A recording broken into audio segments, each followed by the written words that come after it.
You have more respect for lyricists or rappers or both?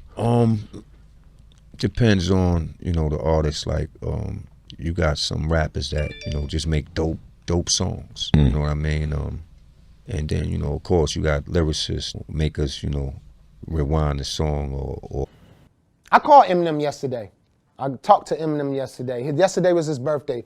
Happy birthday again, Em. And, you know, I talked to him for about a half an hour on the phone, 20 minutes and shit, and we had a good convo. The delivery was great to me. It wasn't bad. I didn't read the comments like I said, but what I saw from it and talking to him yesterday on how, you know, when Eminem do something, it's not just a song. It's not just a freestyle. It's a statement. It's not a lot of those artists that actually get into the songwriting, real songwriting, and move those talents over. M is one of the guys from that platform that made it to that point, like that is that strong of a writer. And he means more to music culture than people give him credit for. What was it like working with Marshall? Oh, now that was an interesting story too, because he actually, working with him made me look at the business different. Because he was the first artist that I worked with that actually treated the business like a real job. Like, he comes in at 9 a.m. every day to the studio, takes his lunch break at 1, and is out of there by 5 p.m. Like, it's like a schedule. And even the way he talks, it's a statement. He talks to state things, not just to be talking shit, not just to have a gang of words come out your mouth and not mean it. He likes to state when he talks. He likes to make, you know, he likes to get the point across the board heavy, just as I do. And as I watched that BET Cypher, I'm like, wow. You know, Eminem could have went up there and blacked out on rhymes with flows and killed shit. Because hip-hop culture is a black art form. It's black music. When they have a figure or you have someone that from a different ethnicity come in and he does it as well, if not better than everybody in it, it starts to change, it loses its color. And that's why hip-hop music is now pop music. Sure, you've had other white artists. You had Vanilla Ice, but he wasn't Eminem. And I didn't expect that from him. Because when the first day I came around 6. I'm expecting, okay, we're gonna do an evening session.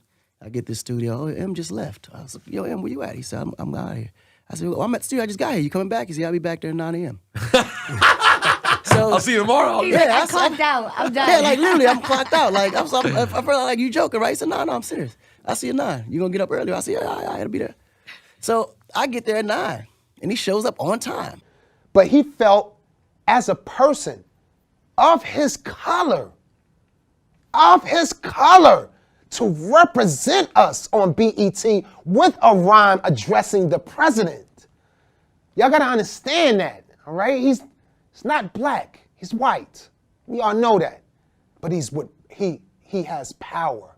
Play some beats, we robbing, we rocking. So I'm in the middle of writing the record. He's like, yo, I'm about to go out for lunch.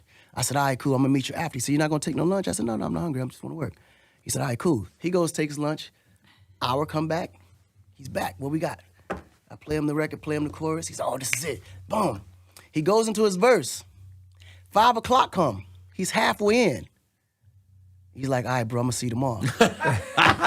And he used his power on that BET Cypher to make a statement for us as well as a people, as all of us as a people, but especially for us. And everyone, anyone, should respect that man for that. Because he didn't have to do it. Took that opportunity to use that platform on a BET Cypher to make a motherfucking statement. So at this point, I'm like, yo, but your verse almost done. You ain't gonna finish it? No, I'll finish it tomorrow. Like, so, I'm not getting paid overtime. I'm out. It's a work day. So at this point, I'm like, yo, this is crazy, right? Right. So tomorrow comes, he finishes it out. Wow. So, and I asked him, I was like, yo, like, you know, like, what's up with the work ethic? He said, nah, man, it's just, I just like to be here. I treat it like a real job. And for him to come out his shell to do that, to him to remember the rhyme, to feel it's a just due as not just Eminem, the rapper, but as Marshall Mathers, the person, to step up of my color to represent the wrong injustice that's going on in America. And I commend him on that. Not because he's one of my favorites. You gotta be careful or you'll get your ass handed to you on the track, man. Like, he'll get to you. And you be looking like, it was for his song, man. He cheated, you know how that go. He wrote his verse after me, man. Or whatever it is. It's just, if he's in the right headspace, he'll do it to anybody in music.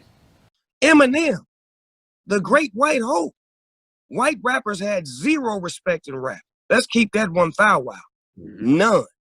He has probably put Eminem in a position where he could be labeled as one of the top 10 rappers ever. I don't think so, but the game feels like he's top 10 lyricists and all that comes with it, but that's just because he's with Dr. Dre, and Dr. Dre helped him find the best Eminem that he could find. You were kind of surprised that Eminem had you on his top 5 list. Yeah. Why did that surprise you so much? I mean, Well, obviously because it is Eminem, I get that, but yeah.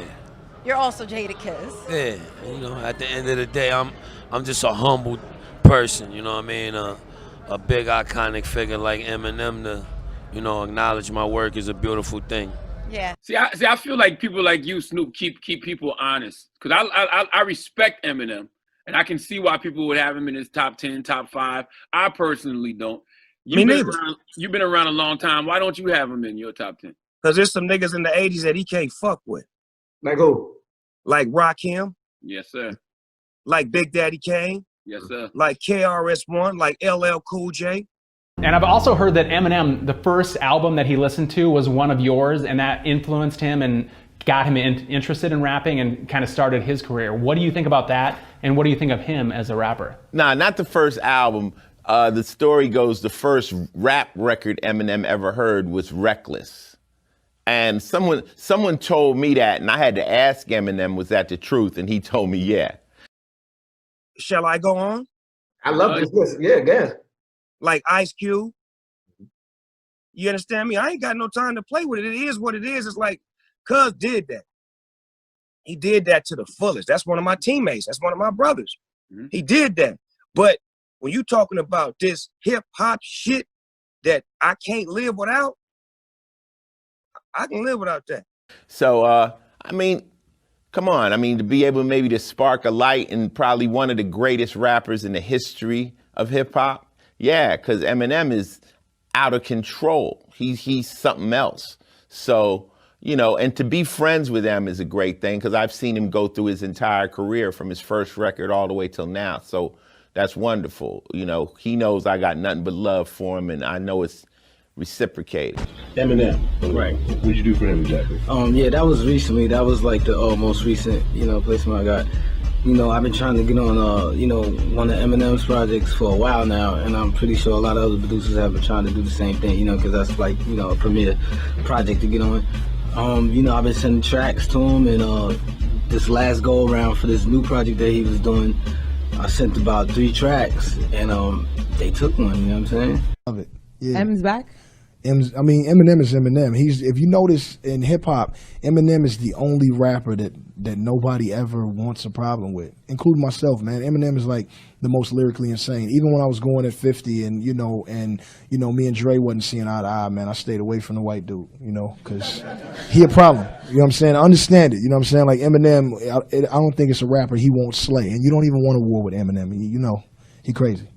He was talking about how he was going to pick fights. If he were to come at you with like a industry beef, what would you have done? Run. Yeah, Eminem is. You don't understand. I'm a hip hop artist, and I'm one of the biggest ones in the world. You don't want a beef with Eminem. He shreds. He shreds MCs, like for real. And I ain't his best friend or nothing. I'm just saying. I understand that he can't be seen by nobody. Jay know. Everybody know. You don't mess with the white boy.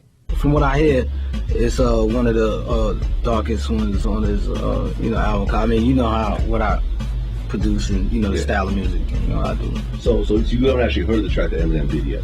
Nah, I didn't. I haven't even spoken to anybody that heard it that's close to his team. You know what I'm saying? So, you know what I mean? They got the shit, mad top secret, rightfully so. But I can't wait to hear it. You know what I mean? Because I know that he just killed it. I'm sure LL Cool J was a big inspiration to you too. And Eminem was on his podcast Rock the Bells. And he said that he was standing in front of a hotel bazaar blasting his boombox with his demo. You pulled up with a limo. He says you got out. Some dude said West Coast. And then you said East Coast and you ran up on him. And then he didn't do shit and went away or whatever. Do you remember Eminem that day or was that a different day that he gave you the demo? I met Eminem 6 times, gave me his demo 6 times. I had a time where I was in a record store in Detroit with Steve Lobel, and we were doing like a promo tour, and Steve got a picture of me and him taking a picture, and little Eminem in the background, walking behind us, and I'm like, oh my God, that's Eminem. That's crazy. And I remember him opening up for us at the Lyricist Lounge with the Outsiders in Jersey. Mm-hmm. So, we interacted a lot. I love Eminem, bro. Mm-hmm. I Him love and him Big as Pun an on a artist. record would have I been love him as a crazy. person. Huh? Him and Big Pun on a record would have been crazy. Me and Big Pun, we were nominated. Well, Big Pun was nominated for the Grammy for Still Not a Player. Mm-hmm. We waited for hours outside of Tower Records on Sunset Boulevard. When Eminem's album came out 12 midnight, we went and copped the album. Damn. And Big Pun was already Grammy nominated. Mm-hmm. That's a big deal. That's how much we love Eminem as a lyricist, as everything. And we love him still. Eminem is, as such, he's so big that people feel the need to talk about it all the fucking time. What was it about this situation that made you be like, I'm gonna jump in the ring and just make some content off this shit? Oh shit. Well, basically, dude just kept saying my name. You know what I'm saying? MGK or Joe Budden? Joe Budden. Right. MGK, I got nothing to do with that. It was just me. That was just you laughing. Warning. Yeah, Okay. giving dude, you really want to do this? But Joe, he just kept saying my name, and in a very, very disrespectful way. You know what I'm saying? To the point where I feel like I don't have a podcast, but I got one coming on the way. I saw that. By the way, Bizarre's World. Plug. I want to come on it. I want to be on that shit. Man, for real. We got to do it, man. Hell yeah. But yeah, man, I feel like, I don't have a podcast. I don't have a platform to say something back. So, he kept saying this shit about, you ain't spoke to Marshall in 18 years. I was just like, that shit just got me like red fire. You know what I'm saying? I was just like, what the fuck? Why does motherfucker keep saying this dumbass, retarded type shit? When's the last time you talked to Eminem? Is there any truth to that? Do you not talk to him very, very frequently? I seen Marshall 2 weeks ago. Okay. Where at? Detroit. He still comes around oh yeah, fairly studio. frequently? If you ever want to catch him, just go to the studio. Okay, I'm pulling there up. every day. Really? Pull up, man. Okay. He's going to be there. It's like a 9 to 5 to him. You know what I'm saying? They'll be like, who's there? I'll be like, it's Adam. They'll be like, who the fuck is that? Bizarre's boy. Bizarre's boy. Yes, you're right. That's what I'm gonna say. You saw my Eminem Halloween costume, right? Yeah, I see. That shit was pretty good, right? I see you, Slim Shady. Oh man. Okay, but so Joe Budden was okay. But from your perspective, were you 100% cool with Joe Budden until he did that like review of the Eminem album, where he I believe in your opinion he like violated by going a little overboard talking about M's album on Everyday Struggle? I just feel like this, man. Joe Budden, he did a diss record towards D12 many years ago. Not a diss record, a line towards us a long time ago. And it was like, we went on tour with him in Canada, but we had to have a big talk with him about that. And we got past that. Then, all of a sudden they got signed to Shady, Slaughterhouse. So, Were you approving of that when that happened? For sure. Yeah, we made it happen, you know what I'm saying, with our support, you know what I'm saying, to, let Marshall know that everything was good with Joe Budden's. You know what I'm saying? So just to come from that, and then reemerge as family. We did a whole tour together for like 2 months, Mm-hmm. and then for you to get on your platform and just say like the wildest shit you possibly could say, you know what I'm saying? That just had me fucking mad. That's my boy, man. I'm always support, no matter what the fuck we go through. Like, you know what I'm saying? I just don't like somebody that's disloyal, man, to a person that helped your career literally have a second start. It's a weird position for him to be in, though, because it's like previously he's a rapper, Joe Budden, and when you're a rapper, you know, loyalty and not disrespecting people and stuff is a big deal. And then all of a sudden you're in like the podcast game and you're making content and stuff. And once you're in that world, it's kind of like, oh shit, now you have to have an opinion about the new Eminem record. You have to, you know, talk shit essentially, you know, not even talk shit, but like, and I think that's been something that he's sort of dealt with in the sense that I don't see him jump out the window like he might have jumped out the window in that episode, and especially when you consider that, you know, he had a business relationship with Eminem. Okay, let me ask you this though. But after all that happened, then he comes back on his podcast and says, "I'll wear your ass out. For the last 10 years, I've been better than you." Mm-hmm. Where'd that come from? Yeah.